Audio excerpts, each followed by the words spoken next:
Olá, amigos, tudo bem? Meu nome é Josemar Bueno e hoje eu vou fazer a aula um pouco diferente, né? Eu vou falar aqui usando o Flipchart, né? Tentar explicar um pouquinho sobre o papel do gestor de energia no mercado livre de energia. Então, muitas pessoas estão enviando, né, perguntas sobre por que teria a necessidade de um gestor, se o comercializador, por exemplo, pode fazer a gestão e não teria espaço por causa da função do varejista. Então, acho que o pessoal não está entendendo como se posicionar neste mercado na forma de gestor, então vou tentar explicar um pouco aqui, certo? Bom, mas primeiro eu gostaria de fazer um convite para você. Então, pessoal, eu deixo o convite para que conheçam o nosso curso de 50 horas sobre o mercado livre de energia. O link está na descrição do vídeo, não custa nada conhecer o curso, né? Então, clique no link, visite a nossa página e saiba como funciona então este curso, certo? E agora vamos então para o nosso conteúdo. Então, pessoal, vamos falar um pouco sobre o gestor de energia no mercado livre de energia. Então, atendendo um cliente que poderia estar no mercado, né, que é potencialmente livre, por exemplo, só não está lá porque ainda não exerceu essa opção, e para aqueles que já estão no mercado, né? Então vamos lá. Então primeiro vamos entender um pouquinho o mercado, né? No mercado livre de energia, o consumidor, no caso a carga, pode comprar diretamente do gerador, tá? Essa é a premissa que nós temos no mercado livre. Então temos consumidor e gerador, certo? O consumidor geralmente ele é um leigo. Então, antes de fazer qualquer contrato, né, quaisquer ação na realidade, né, ele vai precisar de uma ajuda técnica, né? Nesse caso entra o gestor, né? Ele que vai dar essa ajuda, vamos dizer assim, né?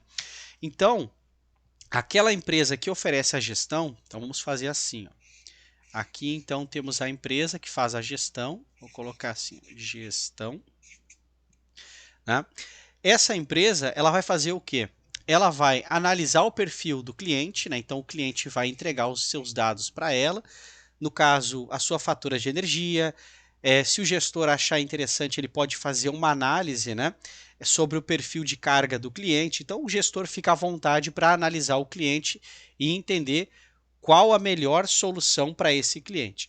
O gestor ele pode chegar na seguinte conclusão: no mercado, nós teremos ali o gerador 1, o gerador 2, o gerador 3 e assim indefinidamente, né? Vários geradores que estão disponíveis no mercado.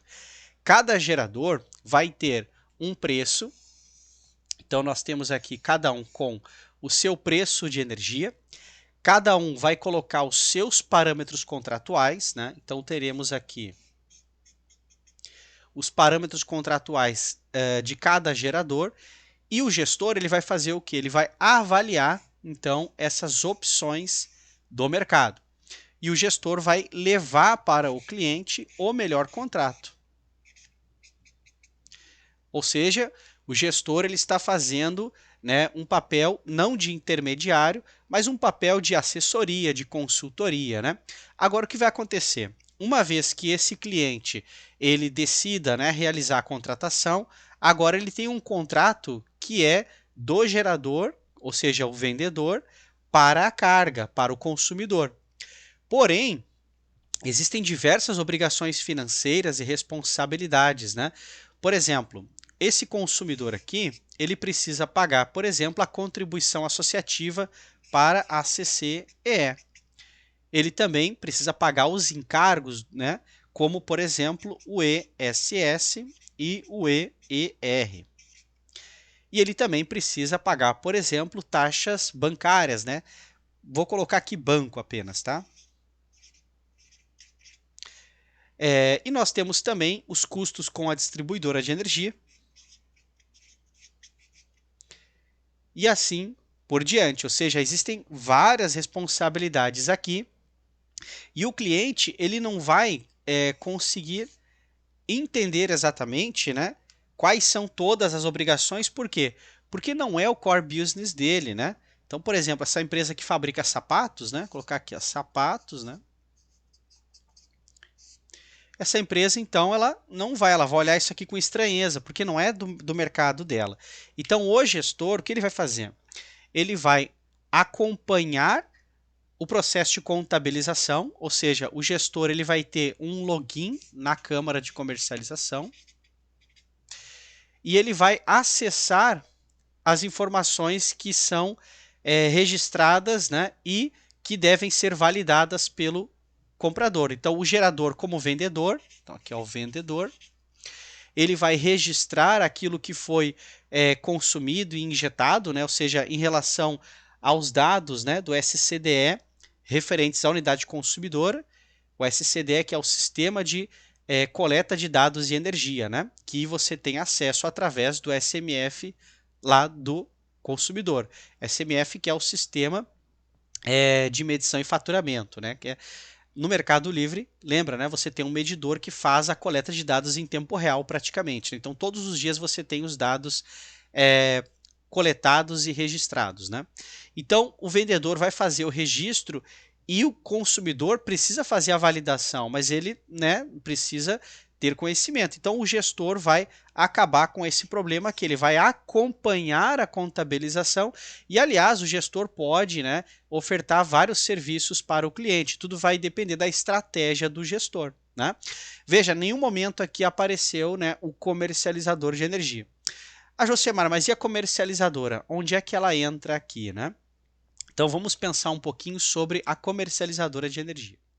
Bom, a comercializadora de energia, neste caso aqui, ela pode entrar como um fornecedor, porque ela também faz a venda da energia. Então eu posso pensar, vou fazer uma divisão aqui, ó, e eu posso colocar a comercializadora aqui. Eu tenho a comercializadora 1, a comercializadora 2 e assim por diante, né, com todas as comercializadoras do mercado. O que vai acontecer agora é o seguinte, o que o pessoal pergunta é, mas o comercializador já não vai ofertar gestão? Até poderia, certo? Porém, veja, você já é o gestor desse cliente aqui. O cliente é seu, né? Você que está procurando fornecedores no mercado. Então, não faz sentido ela ofertar a gestão, certo? Se o consumidor estivesse procurando uma empresa de gestão, nesse momento, sim, as comercializadoras poderiam ofertar esse serviço de gestão, né? Então, veja que é uma questão de se você já é o gestor do cliente, você agora vai tratar o mercado como possíveis fornecedores de energia. E o cliente vai assinar um contrato de compra de energia com o vendedor. E é isso, né? Quem vai fazer a gestão, ou seja, vai assumir as obrigações, né?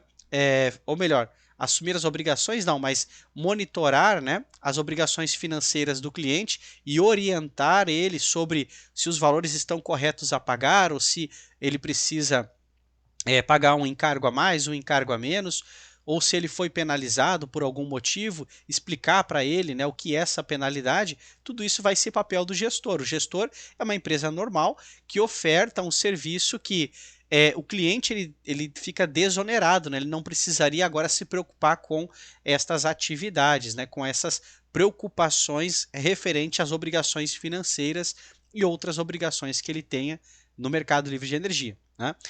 Agora, quando uma comercializadora oferta também o serviço de gestão e o cliente aceita, o processo em si é o mesmo, porque essa gestora aqui pode ser, na verdade, também uma comercializadora. Então, vou colocar aqui agora, comercializadora. Se eu tenho uma gestora que também é minha comercializadora, né? Qual a diferença?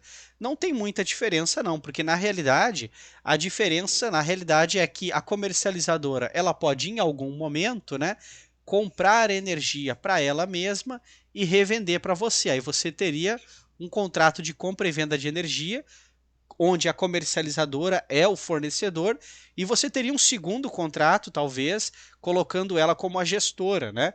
Pode ser o mesmo contrato também, então tudo vai depender da comercializadora, mas de uma visão geral, né?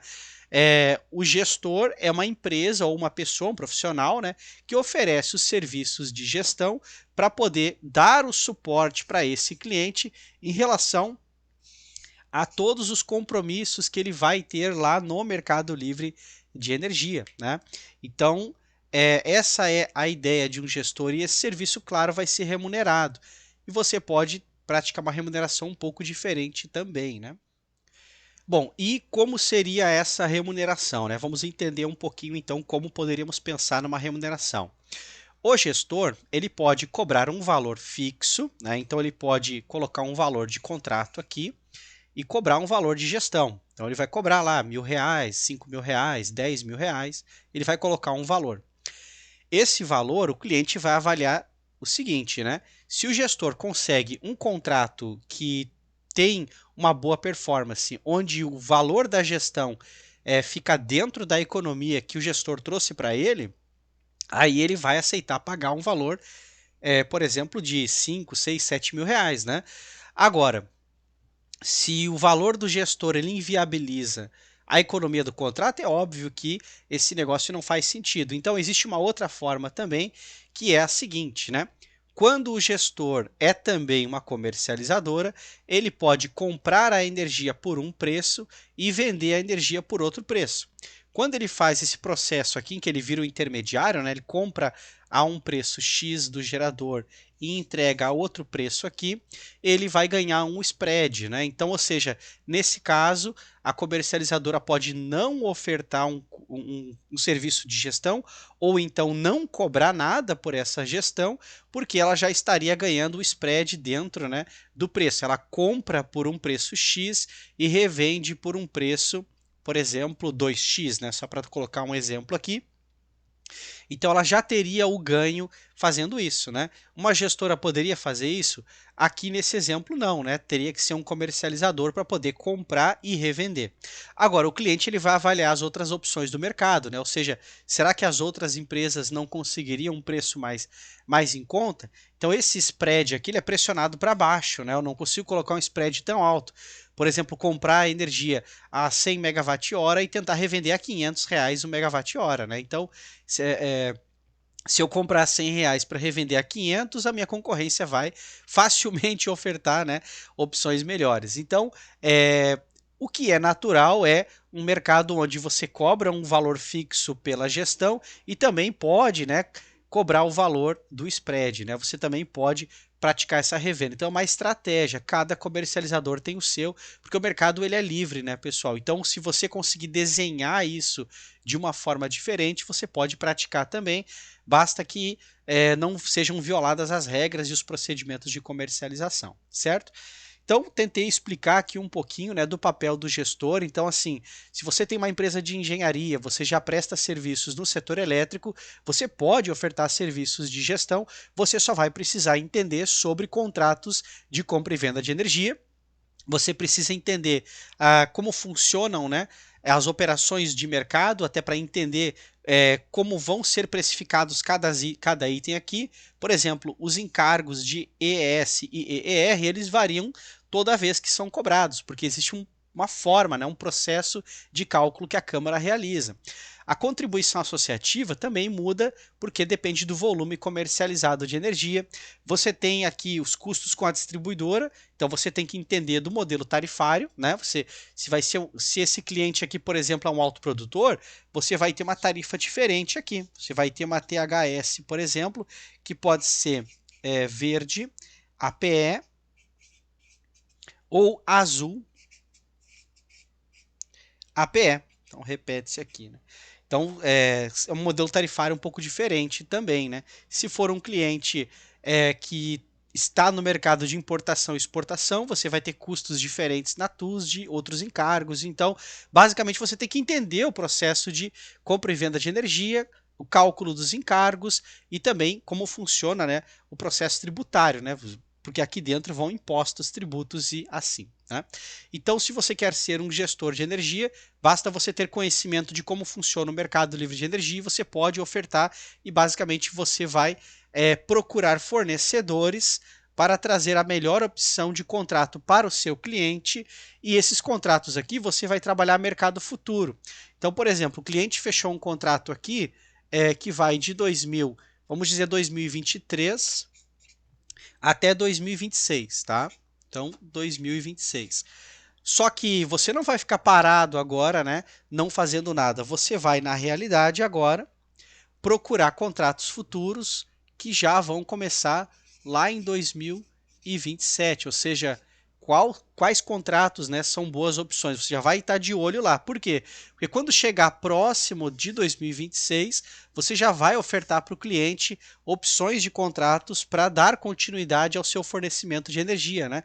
Afinal, hoje é muito normal que os contratos tenham de 2 a 3 anos apenas, né? Não é mais tão comum contratos de 5 anos ou mais. Os contratos estão com o período de vigência um pouco menor, né? Então você vai ficar trazendo opções para o cliente, vai monitorar as obrigações financeiras dele, vai dar orientações. Caso ele seja penalizado, vai orientar sobre o que é a penalidade, por que foi penalizado, recorrer no caso, né, se for possível, e você vai procurar contratos futuros, sempre monitorando o mercado, procurando novos fornecedores para ele, certo? Então, num próximo vídeo, eu vou falar do comercializador varejista, que é diferente de tudo isso aqui, e como um gestor pode atuar quando nós temos, né, um cliente que é de perfil varejista, certo, pessoal? Então, é isso. Então, por hoje ficamos aqui, né? E quero fazer mais um convite para vocês. E faço mais uma vez o convite, então, para que vocês conheçam o nosso curso de 50 horas sobre o mercado livre de energia. O link está aqui na descrição do vídeo, certo, pessoal? Então, um grande abraço e até o nosso próximo vídeo.